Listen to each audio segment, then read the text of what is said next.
Okay, so I finished modeling this overhang bookshelf, and I have it here. Looks very good.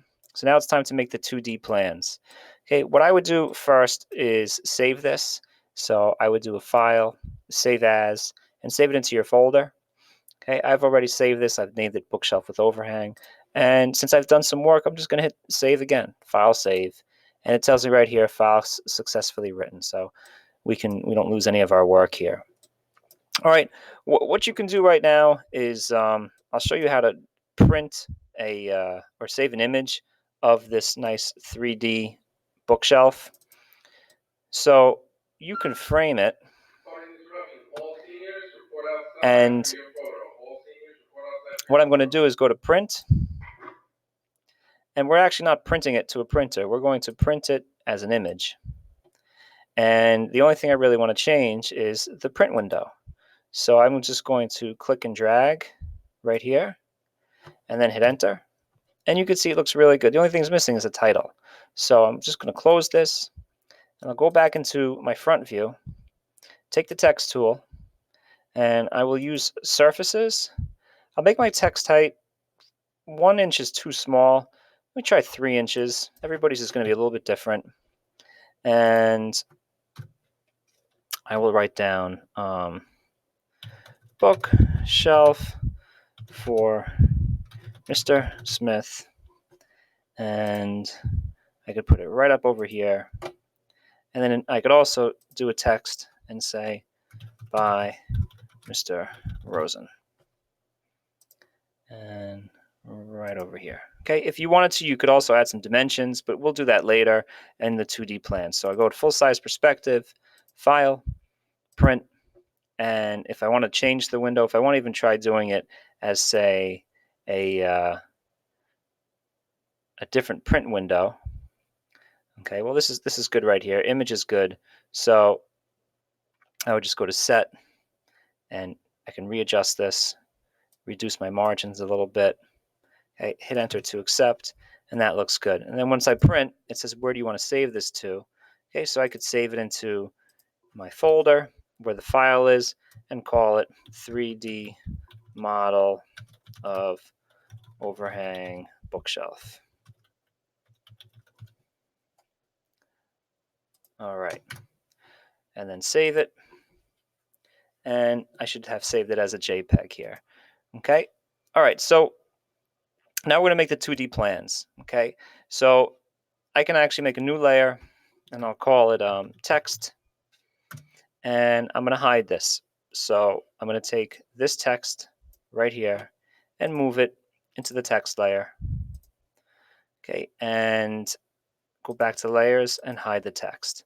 Okay, the other thing I want to do is make sure there's no curves that are in this model right now. If there are, they're hidden. So I'm going to type in SELCRV, select curves, and it says no objects were found. If I did have a curve somewhere hidden here, like that, okay, and I go to SELCRV, it will get highlighted, and I can then take it and just move it into the curve layer that's hit, and now it will be hidden. All right, so we're going to make the 2D plans for this. So I'm going to go to Dimension, Make 2D Drawing. It says Select Objects to Draw.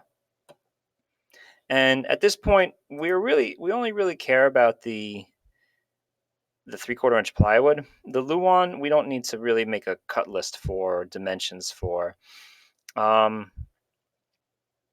I take that back. I'm going to include this. So select objects to draw, hit enter.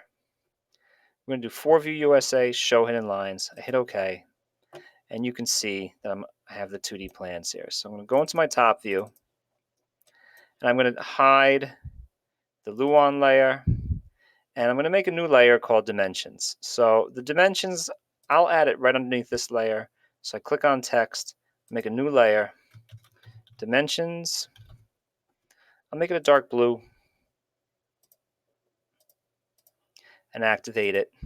And now I'm going to hide the birch plywood layer. So all I can see here is the nice front, top, right side, and the perspective. By the way, before you make this, make 2D drawing, you have to frame your perspective. If you recall, my perspective was framed rather nicely where I could see the front, the top, and the right side view before I did that. Otherwise, it takes a snapshot, it could get all wonky. So top view, dimension layer is active, and I'm going to now turn on my endpoint snap. And what I'm going to do is start dimensioning this. So here's my linear dimensions, and I could just snap right to the end and drag some dimensions. So here, I'm going to do a dimension for this side piece. How tall is this side piece? I could have done it over here also, but over here, I'm going to do the openings. So from here to here is 11, and I'm just going to right click to repeat the dimension tool. From here to here is 23.25, and I could go like this. All right, this dimension is actually for construction. Maybe what I should do instead is delete this dimension and dimension from here to here. All right, so the sizes are a little bit off, but it works. And what I could do then is a stacked dimension where I just am putting in a lot of information for the client and for me. So now I know where I have to make my dado cuts, where my shelves are going to go. Okay, let's do a, so we have an overall width. Well, we have a width of the bottom piece. Let's do an overall width. Let me give the top view a couple of dimensions here. So it's 48 inches. Okay, what else can we do? Let's do the shelf width from dado to dado. Okay, and then, well, I didn't plan this one correctly, so I'm going to delete it, and I'll do that. I'll do the outside width to outside width, and then I'll do from dado to dado. Again, the more dimensions, as long as you don't repeat them. So I made a mistake here. I'm going to hit escape, and now here's the opening. 40.5. Okay, everything kind of proofs out, looks good. And you could even dimension the overhang if you wanted to know. So the overhang is 3. All right. Again, I'm going to make another text. So my text right here doesn't show up. It's probably right over here. Okay, you could see it. It's this surface right here. But I can take another text and do the same labeling. Okay, so I'll just do by Mr. Rosen right here, and I'll say bookshelf with overhang right over here. Okay, I forgot the depth. Let me do the depth dimension. So I could do a depth all the way up to the plywood, and then I could do an overall depth with the Luan in case that's important.